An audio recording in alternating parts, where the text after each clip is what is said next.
Everybody needs a favourite cake, and for me, it has to be carrot cake. Using our food processor has to be one of the easiest way to make a carrot cake. It's an all-in-one bowl, makes it really simple for cleaning up at the end.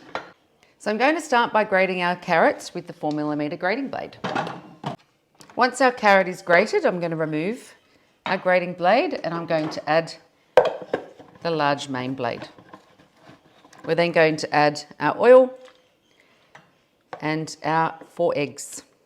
Now we're going to give that a quick mix using the pulse button. Now we're going to add our dry ingredients, and once again we'll use the pulse button. We then add our last 2 ingredients, sultanas and walnuts, and again we're just going to give that a really quick pulse to combine. Now to pop it into our baking tin, ready for the oven. So while our cake is cooling, I'm going to mix up our cream cheese frosting. Icing sugar, cream cheese, some butter, a little splash of vanilla essence, and then we're going to mix that together.